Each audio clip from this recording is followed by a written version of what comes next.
Guys, it is an awesome day in the bluegrass. It rained earlier, and so it's a lot cooler than it was yesterday. It got up to about 96 degrees yesterday, and when it gets real hot, like I've told you before, the dogs lay out quick, and so you have to change around your day, and it can be kind of weird. But like on a day like today, where it rains early and it stays just a little bit overcast, you can get some high-level dog training in, even in mid-July. All right, so now what we're going to talk about today is the question of efficacy versus effectiveness. But just real quick, I want to talk about effectiveness, right? Hey, George, come over here for a second. Now, this is my son, George, and you'll notice George has some notes in his hand. He also is wearing a shirt. It's a wrestling shirt. So when kids get to about George's age, he's 11, going to be 12, then they start thinking about things like wrestling and girls and video games, and they don't think their old man is so cool or knows so much, right? So even though my son has about the most awesome job in the world, he thinks that that job is not that much fun in relation to playing, what is it, Fortnite that you play? Yes. Fortnite and wrestling and chasing girls, okay? So for the next couple of years of George's life, whenever I'm making a video, he has to carry around notes for the video. And whenever I ask him where we're at on the notes, if he doesn't know, then he loses access to those things that he likes. So you can go back over there behind there. So you see, guys, I don't just like preach these principles. I live these principles. Around this compound, the dentist compound, right? If you want access to stuff, you got to do the work, right? We don't, there's no free rides here. This ain't Obama land here, right? This is all for work. Anything you want, you're going to work for it. And when I say work, I want a little bit better work than yesterday. And that's what we're talking about today, is just getting a little bit better work than yesterday, because what pops up in dog training over and over and over again are questions of efficacy versus effectiveness. All right, now you might say, well, Stonnie, what does that mean? I'm not sure. I thought those words were kind of the same thing. Well, in conversational situations, they are kind of the same. And you'll hear me talk about things like efficacy rates over time or effectiveness rates over time. And so if you're just talking to somebody, yeah, that's fine. But like if you're a scientist, and I do consider myself a scientist. I may be a hillbilly scientist, but I'm still a scientist. I'm out here trying to get closer and closer to dog training truth. Trying to get closer and closer to the most efficient way to communicate information to people and dogs, right? So every day I'm trying to improve my game. I mean, I'm coming out here trying to be on point every single day. And there's a common criticism that's levied against dog trainers that do the kind of stuff that I do, right? And we'll walk up here so I can show you as I talk. That's that positive reinforcement training, right? It has a high degree of efficacy, but a low degree of effectiveness, okay? And so what is efficacy? Efficacy is how well something works in a controlled situation, right? So when scientists are doing studies, it's very controlled. And so they'll have an efficacy rate. But unfortunately, high efficacy rates do not always translate into high effectiveness rates. Efficacy rates being how well something performs in a controlled situation. Effectiveness being how well something, produces a desired result in an uncontrolled situation. So kind of like controlled versus what people will call real life, right? And I get that criticism on my videos sometimes. I just got it the other day. And which I shouldn't even listen, because YouTube is full of fake experts. I mean, even the people that are experts on YouTube are usually fake, but the commenters are all fake, and so somebody was like, hey, Stonnie, what you're doing with the treat work and what have you, that would never work in real life. I'm like, dude, what are you talking about? This is my real life. Show them, Eli, show them what my real life is, right? This is my life every day, 365 days a year, 7 days a week, morning and night. I'm out here training dogs. Me, I'm out here. Eli's out here 5 days a week. My son George is out here 7 days a week. My son Nicholas, who is gone off to military academy, when he was young, he was out here 7 days a week. So we live this. This is real life. If you live a life with dogs that's more chaotic than mine, that has more coming and going and more activity than mine, then listen, well, more power to you. I mean, if you have a more crazy life than I do, well, you must live in a war zone. And so, dog training is probably the least thing you even should be thinking about. But anyway, back to the criticism, people will say, oh, Stonnie, that won't work in a, those food work techniques or that positive reinforcement training, that's not real life. That won't work in the real world, All right, well, look, I'll give you that. I'll give you, that's a fair thing to say, that the positive reinforcement training doesn't work in the real world, okay? But guess what? Neither does any of the other stuff, right? So if you're doing leash and collar work or you're doing electric collar work, most of the time, it doesn't work either. None of it works 100% of the time. All you're dealing with when you're talking about dog training is reducing the incidence rate of failure. So nothing is 100% effective 100% of the time. So if you're going to make that criticism about positive reinforcement training, then you should, make that criticism about all kinds of dog training. None of us are perfect dog trainers. None of the dogs are perfect, so nothing works 100% of the time. But if you think for 1 second that positive reinforcement training can't be both efficacious and effective, well, then you just haven't been watching my channel. You haven't watched it. Not just me. I mean, there's a lot of people that do this kind of work all over the country. And so when you see people, and yes, I'm not going to lie, like if you're in a controlled situation with your dog and you've got you a treat and you're holding a treat up over its head, right, the dog's going to sit.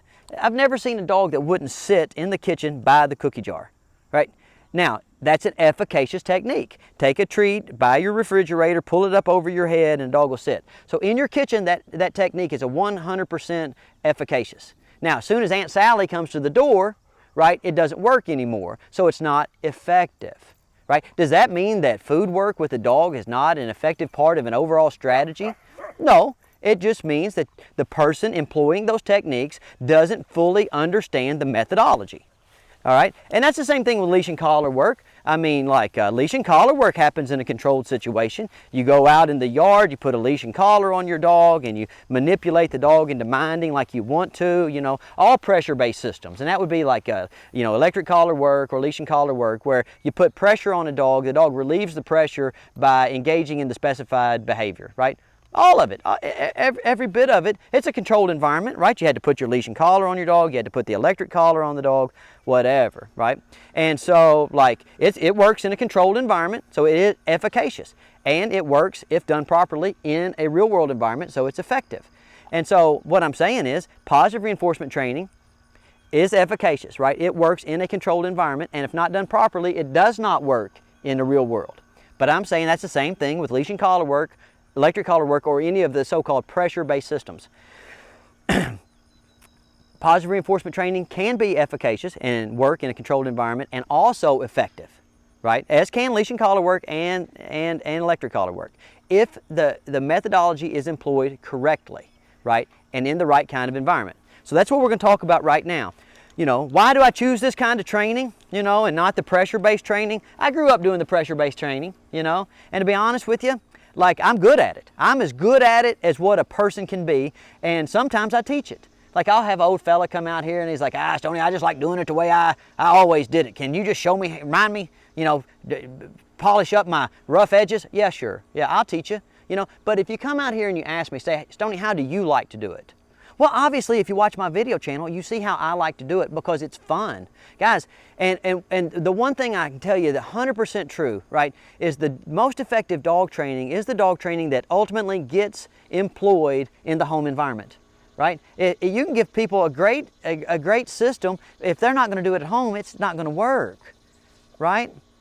So when you want to make that move from efficaciousness, working in controlled environment, like when your dog trainer is sitting there watching you, to effectiveness, it has to be something that the dog owner is going to do. And it needs to be something that the dog enjoys doing, right? If the dog owner enjoys doing the techniques and the dog enjoys doing the techniques, then you're going to get more repetitions, and ultimately, more repetitions lead to habit, and habit is by far the most important thing in dog training. Habit is the strongest motivator of all motivators. And let me show you what I mean here. Okay, so I'm going to call this little dog. Come here, Shelby. And she ran over here and put her head in that leash, and I give her a treat, okay? Now, so she put her head in that leash for what's called extrinsic or external motivation. Like, she put her head in the leash, then something happened. Now, what was that something that happened? That something that happened was I gave her a piece of food, right? Now, did she do it simply for the piece of food? No. That's the first thing that people misunderstand about positive reinforcement dog training. The dog didn't come over here and stick her head in a leash just because I gave her a piece of food. That food is representative of my approval. It provides information that she's doing the right thing. There's an element of competitiveness and gamesmanship to this, right? Because she is competing with these other dogs. Like if she gets my attention, if she gets my approval, she's getting it to the exclusion of the other dogs, right? So see, I'm spending special time with her. You'll notice that I have a pretty big place. And like when you go to look at most kennels, you'll see that however big their property is, they try to fill that up with buildings so they can house a lot of dogs. I don't do it that way. I'm kind of more like a chef, and like a chef, you know, like a chef opens a restaurant because he wants people to come eat his food, not because he wants to make a lot of money. And if you want to make a lot of money in the restaurant business, you get a McDonald's, right? I mean, that's how you make a lot of money. High volume, low price. Chefs, they have to charge a little bit more, but they provide a better service and a higher quality product, right? But really what they're feeding is they're feeding their own desire to do something properly. And that's the same thing I do. Guys, I got a lot of green space in relation to how much building I have. And that's very important for me. Now, I like to have so much green space because what it allows me to do is it allows me to put the dogs in a situation where freedom is not something that they have to, you know, that they have to worry about getting. They're going to get plenty of freedom, right? I come out, they can run around and play with the other dogs. What these dogs want is not just the freedom to go play, but they want the freedom to be able to attract my attention. Look at this little dog. She's trying to attract my attention by coming over here and working with me. And then this treat is just simply a physical manifestation of my attention and pleasure. That's it. That's all it is. So I come out and I start to educate the dogs as to what's expected. Real simple, right? And I make it a fun game. So if you think about positive reinforcement training the way you should think about it, like it's not about a dog doing something for food. It's kind of like a dog playing a game where winning the game results in more access in a general sense, right? So in the beginning stages, the dog's playing the game and like it gets a treat, so it just got a point kind of, right? And that represents my attention and approval. But pretty soon the dog will start to generalize that pattern. It says, oh, if I do something, I get a piece of food. Well, what if I wanted something else? What if I wanted to be petted? What if I wanted to go in the building or out of the building? What if I wanted my chew toy? What if I wanted to play fetch? Is there a behavior that I could plug into this situation that would lead to me getting to do what I want to do? So yes, positive reinforcement starts with very specific external rewards. You see what I'm saying? Like, see this puppy just hopped up here and started like jumping along here? Look. And I say, hey, I appreciate that. Puppy did that for external motivation, right? To get this treat. And that'll happen for a long time. The puppy will go from this pattern of very specific access, like it wants access to this, to my attention and this piece of food, to general access where the puppy understands that behavior leads to whatever it wants, okay, to kind of a state where the dog just says, well, listen, I just get up and do things that way because kind of that's the way I've always done them, you know? And you're the same way. You like the same toothpaste, you wear the same kind of underwear, you drive the same route to work, you drink the same kind of coffee, right? Habit, guys, habit is what's important. And all it takes to get to habit is successful repetitions. That's why it doesn't really matter whether you get the repetitions using positive reinforcement, you know, or some other like compulsive or pressure-based system. Like as long as you get to the point, as long as you are persistent and consistent, you will get to the point where you've established habit, and habit is self-reinforcing, okay? But from my perspective, this is just a fun way to train, and so this is why I like to train. And you'll see how, you know, I'm giving this dog quite a few treats. Look at this dog. He's been here a little longer, and, you know, look, I'm not hardly having to give him any treats at all. So let's call somebody else that's new. Hey, Goose. All right, so here comes Goose, and look how Goose ran right over here. He had a stick, you know, and he was playing with his stick, and I called him. And when I called him, you know, he didn't hear, hey, Goose, you have to leave your stick and come here because Stonnie has something that you have to do. What he heard in his mind was, oh, wow, Stonie's willing to pay attention to me. I should run over there as quick as possible and get some of that good attention.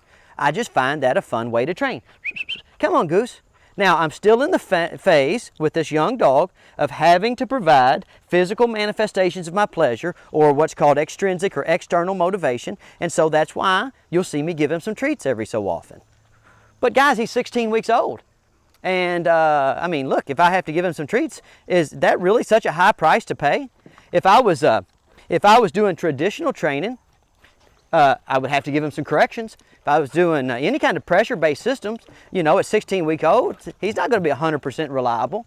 So ultimately, the decision is, you know, I'm stuck at a stage. The dog cannot have a well-established pattern of behavior, habitual behavior at 16 weeks. So I'm going to have to do some type of external motivation, right? So am I going to do something that's positive that the dog's working for, or am I going to do something negative that the dog's working to avoid? You know, they both work, but man, I'm telling you, I think that positive reinforcement has a lot of collateral benefits that pressure-based systems just don't have. I mean, see how willingly this dog, and look, this dog's not on a leash. She just came right along behind and said, hey, can I work too? So these are the collateral benefits of doing a style of training where the dog can exert a certain amount of autonomy over its environment. I'm not really bossing these dogs on what to do. I'm saying, hey, I would like to do some things with you. And they say, okay, well, Stonnie, whenever you do stuff with us, it works out to our advantage. And so they go, okay, well, let's do it. Now, just like any game, guys, there's rules to games. It doesn't matter, basketball, football, baseball, there's rules, right? And so you have to follow those rules. So when you're doing positive reinforcement training, no, it's not always positive. It's not always positive. Okay, sometimes, you know, you just are going to have to do things that your puppy just doesn't like. But we try to reduce that. We try to make it so that that doesn't happen very often. We come out and we educate our puppies as to what's expected, and then we use external or extrinsic motivation to give them a reason to do what's expected. And then we just keep repeating that in ever increasing levels of environmental distraction until the behavior is reliable. It's such a simple process and it works so well. Unfortunately, yes, there are a lot of people out there doing positive reinforcement training that think that the training is about food. The food is nothing, guys. The food is a very small part of the overall training process. What we're trying to do is make the dog understand the relationship between indirect action and access to what it wants. In other words, make it understand that if it'll come and be still and have good manners, it's going to get lots of great stuff. Watch out, Shelby. So let's go over here. I'll show you. I got a good idea that we came up with last night to show you what I mean about how effective like positive reinforcement training can be, and how you get from the point of efficacy or the desired results in a controlled situation to a not controlled situation. All right, so I'm gonna come over here, and I have me 2 line tamer stands. Okay, that's what I call them. You know, why I call them line tamer stands, because when you go to the circus, right, you see them put them lions of tigers up on them stands. Well, so I got me some little lion tamer stands here. All right, so I'm gonna take 2 puppies, both of them are about 16 weeks old, and I'm gonna give them an opportunity to sit and stay on these lion tamer stands. So you stay there. Hey, Shelby.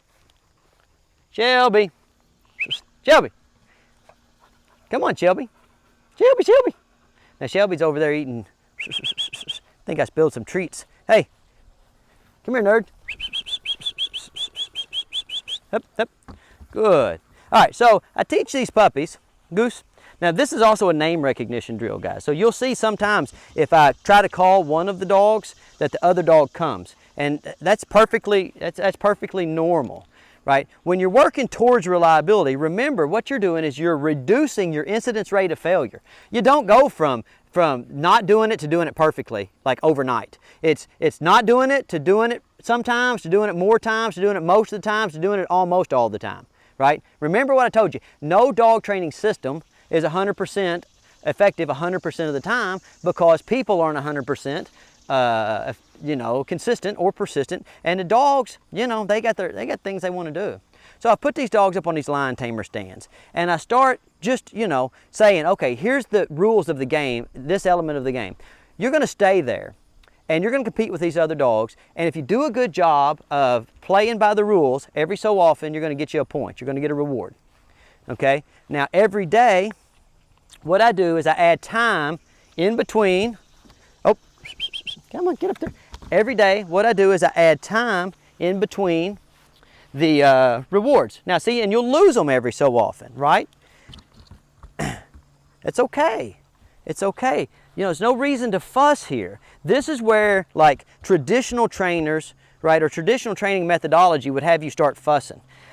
When Shelby gets off of that lion tamer stand and comes over here, or Goose gets off and goes over there, it's not because they're going, hey, I wonder if I can make Stonnie's training session go poorly. That's not what they're doing. What they're doing is they're trying to understand how to play this game of earning access. And so, like if I make a little noise or move towards this thing, from Shelby's point of view, if I'm way over here, like, hey, this is where all the attention is, this is where all the treats are, so this is where I should go. And what I'm trying to convince them, okay, is just to wait. Figure out what Stonnie wants. So I'm educating them as to what I want. I get them on the lion tamer stand. Okay, then I'm motivating them. I'm giving them a reason to stay on the lion tamer stand. I'm saying, while you're up there, look, some good things are going to happen. All kinds of good things are going to happen, really, but most of it is represented by this food work right here. So that's a physical manifestation of my pleasure. Now, every day, as they start to master the game, I add time and distance and distraction, because like a game is no fun if it's too easy to win. Now look at Breck. He went over there and peed on that dog's lion tamer stand. And this dog stayed. Do you see what I'm saying? So, like, there's no doubt if I was in my building and I had the lion tamer stand out, this would be an efficacious technique. The dog would stay because, like, it didn't have anything else to do. It's just in the building.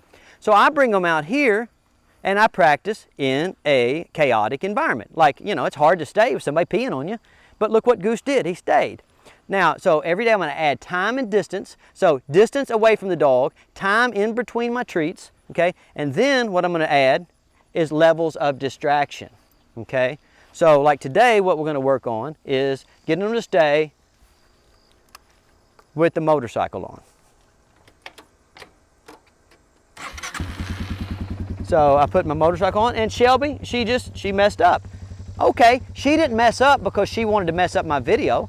She's just like, well, I wonder what Stonnie's doing. I'm going to go see. Well, what I did is I moved back over here and I said, this is what you need to see, is what the game we're playing. You need to stay on the lion tamer stand. So I've added in that level of distraction, giving them treats, and then every day I add in time, distance, and distraction. Now I've got 2 dogs out here, and the reason I have 2 dogs out here is because I want to illustrate to you that the same technique requires a different amount of time to make it into real-world effectiveness. So Shelby is very good at movement exercises. She is not as good at the stay exercises. Movers in the dog world aren't as good at staying, and stayers generally aren't as good at moving. Okay, so you always have to set your standards on a subjective level. Like, so for Shelby, my reinforcement schedule has to be a little bit faster for her than it has to be for Goose. But see how I'm moving away? And that was too far for Shelby. That was too far. Okay, but look at Goose. He did fine. So Shelby has to get back up on the stand, right? I'm going to walk by Goose and I'm going to say, hey, I appreciate it. Now I'm going to try to walk around here. No. And look what I just got. I just got quite a bit of time, quite a bit of distance, stay, and quite a bit of distraction. Wait there. It's very important that when I'm communicating to the dogs, I'm communicating in a way that makes sense to them. Stay. Oh, so the dog gets up, and I don't fuss, I don't carry on. I mean, Goose doesn't want to mess up. He just messes up sometimes. Stay there. Shelby, get over here. Wait there. Good. Stay. Go back to adding time, distance, and distraction.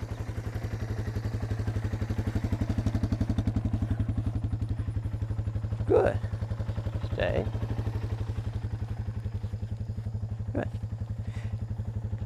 And then, like anything in the world, the best time is when, like, you've accomplished your goal. So our goal was to get them to set up there, and now I'm going to let them go and make over them. Okay, babies. Oh, you're big babies. Come on, Goose. Oh, you're a good baby. Oh my God, you're such a good dog. Oh, and Dirk's a good dog. All right. So you know, so that's what we do. Every day we come out here and we educate the dog as to what's expected. Then we explain to them why doing what's expected is going to work out to their benefit in the long run. Then we gradually add time and distance and distraction and you know, we make the game harder, because I'm telling you, it's a little hard, like, for me to completely make you understand without you doing it a lot. But like when you make your training challenging, right, the dog will start to like yearn for those opportunities to prove itself against those challenges. It's just like anybody that works out or plays a sport or climbs a mountain or whatever. You know, those things like are intrinsically rewarding. So yes, you start out treat, petting and praise, whatever. But over the course of time, guys, all you have to do is get successful repetitions, right? And once the dog starts to internalize accomplishment of a given task, then habit takes over and you will have a reliable dog. And when I say reliable, not 100%, but as close to 100% as what you can get. And I don't care, again, I don't care what method you use. You want to be a pressure trainer, go ahead. I've seen a million good ones. And I've seen a million good dogs with pressure training, right? I just like to do it this way. So like the next time, this is just for people that comment on my videos. The next time you go to thinking about saying that like this kind of training is not effective in the real world, because I know if you comment on my videos, you probably comment on other people's videos. Look, take a minute, pull your hands away from that keyboard, right? And ask yourself, do you really understand what you're saying? Or are you just saying something because you are posting from a position of basic ignorance? You just don't understand the methodology. My opinion is you're posting from a position of ignorance, okay? And it's bad etiquette. You know, I don't mind if anybody gets on here and asks me questions, if they say, hey, Stonnie, would that be effective in the real world? Or what about this situation? What about in a boat? What about on the ocean? What about on the moon? Whatever. Okay, you can ask me a question. But guys, you know, if you don't have a channel full of content, you know, and you haven't done all these different methodologies, then it's just very poor etiquette to get on people's channels and say that what they're doing doesn't work. Obviously, what they're doing works, or they would be doing something else. Now, I have my own reasons for doing my training the way that I do. I have my own reasons for making the sacrifices that I make. Small building, lots of green space, okay? Because that's the way I like to do it. Is it the only way? No. But it is most certainly and demonstrably a 100% effective way to be the best dog trainer that a person can be. All right, now I'm going to show you a little bit more about what I mean about how effective an efficacious technique can be. Okay guys, let's see if these techniques are both efficacious and effective. So we have my adolescent, distracted, wrestling girls and Fortnite boy over here in charge of putting the dogs on the line tamer stands, while Uncle Stonnie, or Dad Stonnie to this guy back here, gets on a motorcycle and puts ultimate level of distraction in the environment. All right, Georgie. Let's go.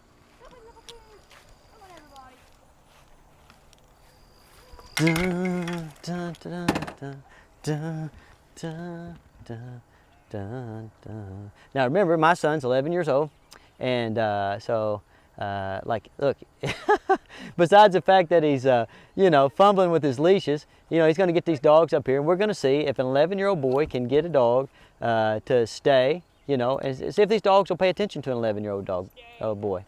Now, of course, this is what happens, guys, when you have boys. Is this is how they arrange things. Like, y'all want to look at Breck's behind, you know. Hey, Breck, come here. Yeah, this is why when your dogs hit that adolescent stage, or your children hit that adolescent stage, you have to increase your level of oversight, because they'll just put things backwards or they'll forget or whatever. So don't get mad at them, you know, just give them some notes, make them carry those notes around with them until they get things right.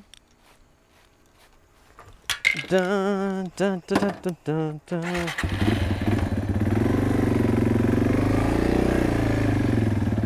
So here we go, trying not to run over any dogs. And they say positive reinforcement doesn't work. And sometimes that's the truth, but not always. And I might change up my pattern, because the haters gonna say that the dogs are not paying attention. But I can do it any direction that I want, because I've been practicing a whole lot every day. Reliability comes from incremental improvement.